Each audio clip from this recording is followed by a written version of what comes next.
Good evening. My name is Andrea Fulmer, and I am the Grants Manager for the City of Oxnard's Housing Department. Here to present to you the 2022 Annual Action Plan and the 2021 and 2020 Annual Action Plan amendments. To quickly recap, the City receives three entitlement or annual funding allocations from the U.S. Department of Housing and Urban Development, or more commonly known as HUD. The three programs are as follows: the Community Development Block Grant, otherwise known as CDBG, Home Investment Partnership Program, otherwise known as HOME, and the Emergency Shelter Grants Funds, otherwise known as ESG. In more recent years, we have received special grants in support of addressing needs through the COVID pandemic. In 2020, HUD provided the CARES Act funds for this purpose. In order to use these funds, our activities must exhibit preventing, preparing, or responding to the impacts related to COVID. In order to receive the funding on an annual basis, an action and funding plan must be submitted to HUD for review. When programs or funds need to be adjusted, the action plan needs to be adjusted as well. Hence, part of the reason why we are here this evening. Let's begin with the 2022 Annual Action Plan. The city, like all other cities in the country, have not received notice of HUD's allocation at this time for the up and coming year. Therefore, the estimates provided this evening are based upon last year's awards. Staff estimates receiving approximately $3.7 million between the three programs. Funding recommendations are based upon the following projections. It is anticipated that the city will receive $2.5 million in CDBG funds, a total of $764,000 in home funds, and $219,000 in ESG funds. The city received a total of 24 applications for the 2022-23 program year. Of them, 11 public service applications were submitted, 9 public improvement and other project applications were submitted, all for the CDBG program. The remaining 4 applications were submitted for ESG funding. Let's review the funding recommendations in further detail. Beginning with administration is estimated at $523,000, which is 20% of the city's projected award from HUD, and an additional 20% of program income estimated to be received within the fiscal year. The city is only allowed to use up to 20% for administration costs. This may include fair housing activities that we will discuss further in the public services section of the presentation. In the public services section, it is important to note that, like administration, this is also a limited category where only 15% of the funding that's received by HUD can be provided to public service projects. Public service projects are best defined as services that provide financial, educational, nutritional, and other social service type resources to residents. Out of the public service applications received, all were considered for funding with exception to Easter Seals Diagnostic Clinic.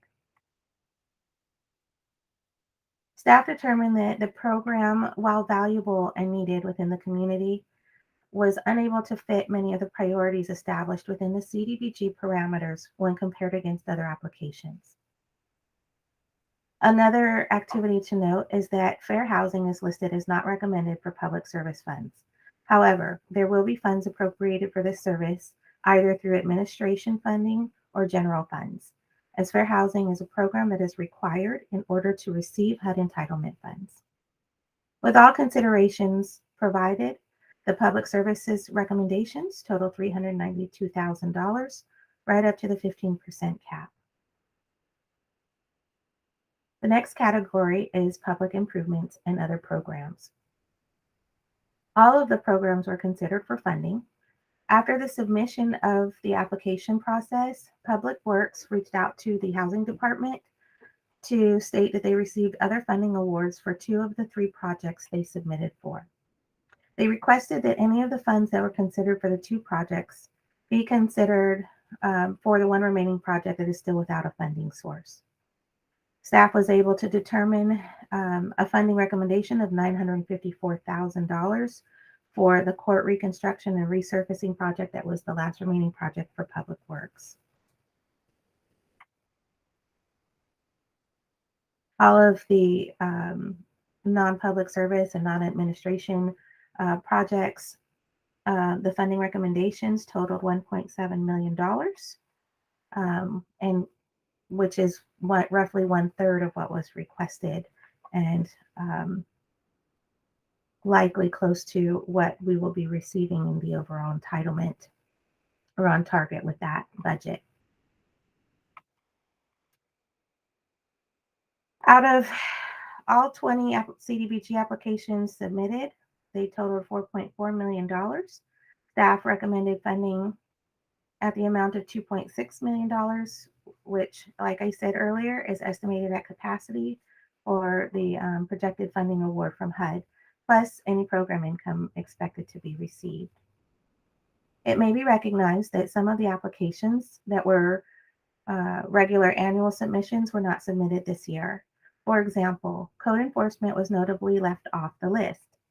CDBG funds received through HUD are limited, and through evaluation and some discussion, leadership was able to determine that some internal projects historically funded through these programs could be funded at the same level through general funds. This allows for those funds, those projects to have lesser restrictions than what the federal government requires, and also allows an increased availability of funds for local nonprofits to execute more services through these grants. Let's switch gears to ESG. ESG funds begin with a modest administration amount of $16,000, give or take. ESG funds have a cap of 7.5%, therefore cannot exceed that percentage of what the city will receive in the total ESG award. There are also other caps in ESG as well. We discussed the 7.5 administration cap, but there is also a 60% cap on funding activities for emergency shelter and outreach services, and staff's funding recommendations hit at 60%. All 4 organizations that applied for funds were considered for funding through what the city projects to receive. The only substantial consideration was for Mercy House Living Centers for Rapid Rehousing. As the services provided through this program, the organization expressed the need for increased funds due to a high demand in services. At this time, staff is providing to committee and council and the public that home funds are being discussed here with no specific projects involved, and will request the council at the council meeting to accept the allocation that's provided by HUD. As in other programs, just like the other 2, there is a cap on homes administration where it's set at 10%. And there's typically a requirement to provide 15% to eligible CHODO organizations for any pre-development assistance that may be needed for a project that's not quite at the development stage. And then we have the balance of the affordable housing development funds available. Again, this is an estimate, but the staff does estimate that we will receive around $860,000 for fiscal year 23. We're going to segue into the 3rd Amendment for the 2021 Annual Action Plan. There's only one activity that needs to be amended, and this is moving $101,000 from the Homeless Services Division to the Salvation Army. So this is now the provider that will provide street outreach for the future fiscal year. The 4th Amendment this is for the 2020 Annual Action Plan. This is the 4th Amendment, and there are a couple of changes that we're requesting that committee and council approve. The first is originally awarded to case management for homeless prevention and rapid rehousing. We are requesting that committee and council approve only rapid rehousing and it's transferring from the Homeless Services Division to an organization, which is Mercy House, and that's in the amount of $71,000. The second activity is moving money from street outreach to emergency shelter, and also moving it from the Homeless Services Division, which is in-house, to a provider, which is Turning Point Foundation. So staff is requesting that committee and council consider the following recommendations. One, conduct a public hearing to receive comments regarding the 2020 and 2021 Annual Action Plan amendments and the 2022 Annual Action Plan draft document with funding recommendations for the third of 5 years of the 5-year Regional Consolidated Plan. Two, approve the 2022 Annual Action Plan with the recommended use of funds for the selected activities that conform with the city's consolidated plan goals as defined in the Regional Consolidated Plan for the 3 entitlement grants, and for it to be submitted to the United States Department of Housing and Urban Development as prescribed. Number 3 is to approve the updated changes in the activities pertinent to the 2021 and 2020 Annual Action Plan amendments related to ESG. The fourth is to authorize the city manager and his designees to incorporate the actual HUD grant allocation for the 2022 Annual Action Plan, including increasing or decreasing approved activities by 10% of the approved recommendation based upon the actual HUD grant allocation the city will receive. And 5, authorize the city manager and his designees to incorporate any recommended changes resulting from the public input to the 2022 Annual Action Plan and the 2021 and 2020 Annual Action Plan amendments as directed by City Council, including amending any budget appropriations approved by the City Council.